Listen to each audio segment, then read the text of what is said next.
હવે અન્ય સમાચારો પર નજર કરીએ તો સુરતમાં ફરી એકવાર અસામાજિક તત્વોનો આતંક સામે આવ્યો છે। પલસાણાના તરાજ ગામે તસ્કરોએ ખુલ્લી તલવાર સાથે આતંક મચાવ્યો છે। તસ્કરોએ એનઆરઆઈના ઘરને નિશાન બનાવતા પાડોશી જાગી ગયા હતા। ગ્રામજનો પકડવા જતા તસ્કરો તલવાર લઈને સામે થયા હતા। ખુલ્લી તલવાર સાથે ત્રાટકેલા તસ્કરો સીસીટીવી કેમેરામાં કેદ થયા છે। તલવાર ગેંગના આતંકથી લોકોમાં ભય ફેલાયો છે। સમગ્ર મામલે પલસાણા પોલીસે વધુ તપાસ હાથ ધરી છે। તો સુરતમાં તસ્કરોનો આતંક જોવા મળ્યો છે અને ખુલ્લી તલવાર લઈને તે લોકો દ્વારા આતંક મચાવવામાં આવ્યો છે। સંવાદદાતા કીર્તેશ અમારી સાથે જોડાઈ ગયા છે। કીર્તેશ, સુરતના પલસાણાની ઘટના કે જ્યાં ખુલ્લી તલવાર લઈને ગેંગ ફરતી નજરે પડી છે, શું અપડેટ તેને લઈને આ લોકો કોણ હતા? બિલકુલ, સુરત હોય કે સુરત ગ્રામ્ય વિસ્તાર હોય, પોલીસની પકડ રહી નથી, જેને લઈને અસામાજિક તત્વો બેફામ બન્યા છે અને ખાસ કરીને પલસાણા વિસ્તારમાં જે રીતે ખુલ્લી તલવાર લઈને ફરતા જોવા મળી રહ્યા છે। સોશિયલ મીડિયામાં વિડીયો વાયરલ થતાની સાથે પોલીસે હવે તપાસ શરૂ કરી છે। ખાસ કરીને કાયદામાં રહેશો તો ફાયદામાં રહેશોનો નારો જ્યારે ગુજરાતના ગૃહમંત્રી લગાવી રહ્યા હોય, આવા આરોપીઓને પકડવામાં આવે છે, તેમના સરઘસ કાઢવામાં આવે છે, પણ આરોપીઓ પર કડક કાર્યવાહી થતી નથી, જેને લઈને પોલીસ અને કાયદાની બીક રહી નથી તેવું લાગી રહ્યું છે અને તે લોકો ખુલ્લામ હથિયારો લઈ ફરતા હોય છે। સુરત હોય કે સુરત ગ્રામ્ય આ પ્રકારના વિડીયો દર બીજે દિવસે વાયરલ થયા બાદ પોલીસ કાર્યવાહી કરતી હોય છે। જો પોલીસ એક વખત જ કડક કાર્યવાહી કરે તો આવા આરોપીઓ આવા ઘાતક હથિયારો લઈને ફરતા પહેલા 10 વખત વિચાર કરે, પણ પોલીસની નિષ્ક્રિયતાને લઈને અસામાજિક તત્વો બેફામ બન્યા છે। જી કીર્તેશ, સમગ્ર માહિતી બદલ આપનો આભાર। સુરતની એસવીએનઆઈટીમાં રેગિંગનો વધુ એક વિડીયો સામે આવ્યો છે। કેમ્પસમાં વિદ્યાર્થીને પટ્ટાથી માર મરાતો હોય તેવો વધુ એક વિડીયો વાયરલ થયો છે। વિદ્યાર્થીને પિલર સાથે જકડીને પટ્ટાથી માર માર્યો। જો કે થોડા દિવસ પહેલા પણ આવો જ વિડીયો સામે આવ્યો હતો, જેમાં વિદ્યાર્થીને પટ્ટાથી માર મારવામાં આવી રહ્યો હતો। એસવીએનઆઈટીમાં બર્થડે સેલિબ્રેશન યાર્ડમાં રેગિંગનો ખેલ ચાલી રહ્યો છે, ત્યારે વધુ એક વિડીયો સામે આવતા કેવા પગલાં લેવાય છે તે જોવાનું રહ્યું।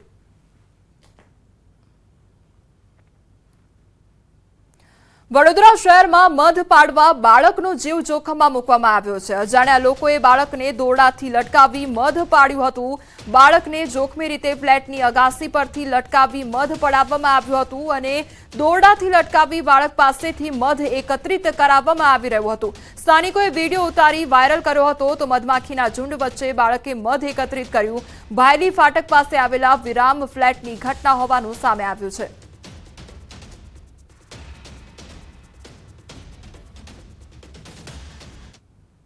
આ તરફ વડોદરા શહેરમાં ચોર ટોળકી ફરી સક્રિય થઈ ગઈ છે। ડિસેમ્બરમાં ચોરી કરી ફરી તે જ મકાનમાં ચોરીનો પ્રયાસ કરવામાં આવ્યો। ફરી એકવાર હાથ અજમાવવા આવેલી ચોર ટોળકી સીસીટીવી કેમેરામાં કેદ થઈ ગઈ। 17 લાખની ચોરી બાદ અકોટામાં ફરી એકવાર ચોરીનો પ્રયાસ કરતા ફફડાટ ફેલાયો। સિનિયર સિટીઝન દ્વારા પોલીસ કમિશનરને આ અંગે રજૂઆત કરવામાં આવી છે।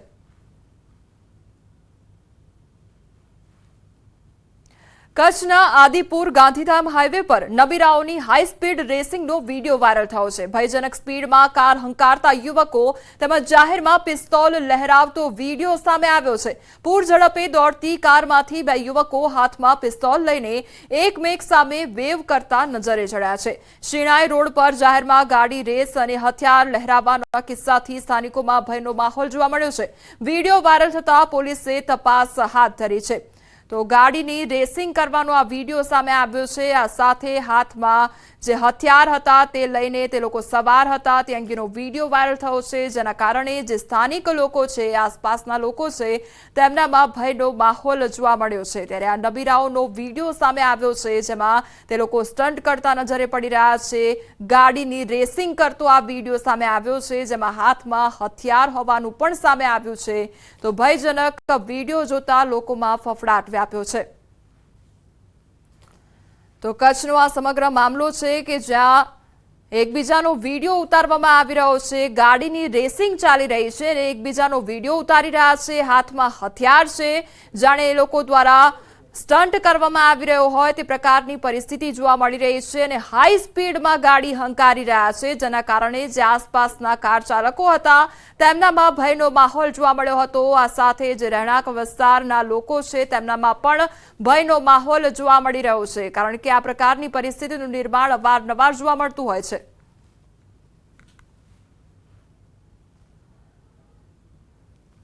ન્યૂઝ 18 ગુજરાતીના અહેવાલ બાદ રાજકોટ સિવિલ હોસ્પિટલનું તંત્ર સફાળું જાગ્યું છે અને સિવિલની પીએમએસએસવાય અને ઓપીડી બિલ્ડિંગમાં ઉંદરનો ત્રાસ હોવાનું સામે આવ્યું હતું, જે મામલે ન્યૂઝ 18 ગુજરાતી અહેવાલ પ્રસારિત કર્યો હતો, જેને લઈ તંત્ર દ્વારા 40 જેટલા ઉંદરો પકડાયા હોવાનું સામે આવ્યું છે અને ઉંદરોને પકડીને શહેરથી દૂર હાલ છોડવામાં આવી રહ્યા છે. તો સિવિલ હોસ્પિટલ તંત્ર દ્વારા હાલ પીએમએસએસવાય અને ઓપીડી બિલ્ડિંગમાં ઉંદર પકડવા માટે પાંજરા પણ મૂકવામાં આવ્યા છે.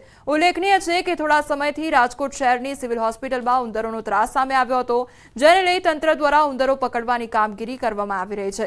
હોસ્પિટલ દ્વારા એક પેસ્ટિસાઇડ એજન્સીની પણ નિમણૂક કરવામાં આવી છે. છેલ્લા 2 દિવસની અંદર 40 કરતાં વધારે ઉંદરો એની અંદર પકડાયેલા છે, જેને અમે સલામત રીતે શહેરની બહાર ખુલ્લી જગ્યાની અંદર છોડી રહ્યા છીએ. ભવિષ્યમાં આ પ્રકારની કોઈ પણ ઉંદરનો કે બીજા કોઈ જીવજંતુનો ત્રાસ ન ફેલાય એના માટે અમે એક પેસ્ટિસાઇડ એજન્સીને પણ રોકેલી છે.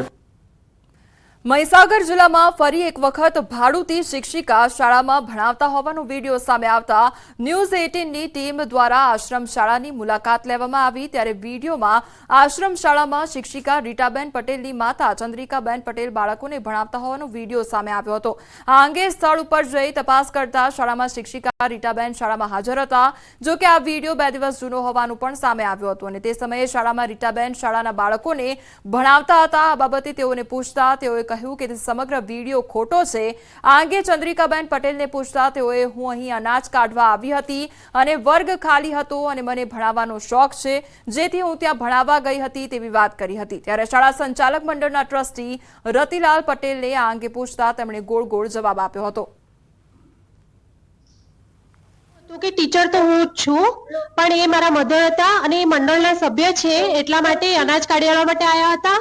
અને ક્યારેક ક્યારેક એમને રિટાયર્ડ શિક્ષક છે, બાળકોને ભણાવવામાં બહુ રસ છે. તે દિવસે મારો સીએલ રિપોર્ટ છે અને એમને ભણાવવાનો બહુ રસ હોવાથી મારો ક્લાસ એટેન્ડ કરી રહ્યા હતા. એવું છે નહીં સર, મારા બાળકો સાથે તમે ટેલી કરી શકો છો. હું જ રીટાબેન પટેલ અને હું જ બાળકોને ભણાવી રહી છું. ભૂતિયા શિક્ષકને લઈને આચાર્ય છે આપણી સાથે, તેમની સાથે સીધી વાત કરીશું. સાહેબ, શું કહેશો? કેટલા દિવસથી બેન આવતા નતા? કયા બેન આવતા હતા અને કયા બેન રેગ્યુલરમાં શિક્ષક છે? શું કહેશો? બેન રીટાબેન છે, રેગ્યુલર છે. તારીખ 3/2/2025 રોજ તેઓ સીએલ મૂકી હતી. એમની જગ્યાએ આશ્રમ શાળાના ટ્રસ્ટી બેન ચંદ્રિકાબેન છે, એ સીધું સામાન કાઢી આપવા માટે આવ્યા હતા અને વર્ગ પહેલા બીજાનો ખાલી હતો એટલે એ ભણાવતા હતા. એ નિવેદન સર ખોટું છે. તે દિવસે મીડિયા આગળ હું ગભરાઈ ગયો હતો. એક દિવસને બદલે મારાથી 1 માસ કહેવાય ગયું. હું ભણાવવા નથી આવતી, બિલકુલ. હું તો અનાજ કાઢવા માટે આપતી હતી. કોઈ ક્લાસ ખાલી તો ગમે તે ક્લાસમાં જતી હતી. એવું કશું નહીં કે મારે એ જ ક્લાસમાં જવું. બાળકો ખાલી બેઠા હોય તો કદાચ જાઉં, અનાજ કાઢતી અને ફરીને પછી ઘરે જાઉં. સુરતના વરિયાવમાં ખુલ્લી ગટરે 2 વર્ષના બાળકનો ભોગ લઈ લીધો અને આ માસૂમનો ભોગ લેવાયા બાદ પણ કતારગામ વિસ્તારમાં હજી પણ ગટરોના ચેમ્બરોની આ જ સ્થિતિ જોવા મળી રહી છે. ડ્રેનેજ વિભાગના અધિકારીઓની લાપરવાહી હજુ કેટલા લોકોનો ભોગ લેશે તે સમજાતું નથી. અહીં સવાલ એ થઈ રહ્યો છે કે ડ્રેનેજ વિભાગમાં વર્ષે લાખો રૂપિયાના કામો ઇજારદારને સોંપવામાં આવે છે. આખરે આ રૂપિયા ક્યાં ખર્ચ થઈ રહ્યા છે? આ જોતા ડ્રેનેજ વિભાગના અધિકારીઓમાં નિરીક્ષણનો અભાવ પણ જોવા મળી રહ્યો છે. મેયરના આદેશો છતાં અધિકારીઓ કામગીરી કરવામાં રસ નથી દાખવી રહ્યા. સુરતમાં ગટરમાં પડી જવાથી બાળકનું મોત થયાની ઘટનાએ સૌ કોઈને હચમચાવી નાખ્યા હતા. રસ્તા પર જ્યાં ત્યાં ખુલ્લી ગટરો બાળકો અને વાહન ચાલકો માટે ભયજનક હોય છે, ત્યારે અમદાવાદના કેટલાક વિસ્તારોમાં પણ આવી જ સ્થિતિ જોવા મળી. શહેરના નિકોલમાં ડ્રેનેજની કામગીરીને લઈને સ્થાનિકો હેરાન પરેશાન થઈ ગયા છે. નિકોલમાં ડ્રેનેજ વિભાગ દ્વારા છેલ્લા 25 દિવસથી ખોદકામ કરેલું છે. નબળી કામગીરી અને બેરિકેડ લગાવ્યા ન હોવાથી એક વ્યક્તિ ખાડામાં પડી ગયાની ઘટના પણ બની હતી. 2 દિવસ પહેલા એક બળદગાડું પણ ખાડામાં ગરકાવ થયું હતું. તો અમદાવાદ શહેરમાં પણ રસ્તાઓની બિસ્માર હાલત જોવા મળી રહી છે અને બીજી તરફ ખાડાઓ ખોદી દેવામાં આવ્યા છે। આ ખાડાનું પુરાણ નથી કરવામાં આવી રહ્યું, તેના કારણે જે સ્થાનિકો છે તે હેરાન પરેશાન થઈ રહ્યા છે। એક તરફ સુરતમાં જે ગટરમાં બાળક ખાબક્યું હતું અને મોત નીપજ્યું હતું તેને હજુ કલાકો પણ વીત્યા નથી અને અમદાવાદ શહેરમાં રિયાલિટી ચેક કરતા ત્યાં આગળ પણ રસ્તા પર ખાડાઓ જોવા મળી રહ્યા છે। ત્યારે આમાં પણ કોઈ પણ પ્રકારની દુર્ઘટના સર્જાય તો તેના માટે જવાબદાર કોણ, તેને લઈને સવાલો ઉદ્ભવી રહ્યા છે, કારણ કે ત્યાંથી એ ખાડાની આસપાસથી કેટલાય લોકો પસાર થતા હોય છે। સુરતમાં જે રીતે અંધેરી નગરી ગંડુ રાજા જેવી પરિસ્થિતિ સર્જાઈ તેવી જ પરિસ્થિતિ અમદાવાદ શહેરની પણ છે।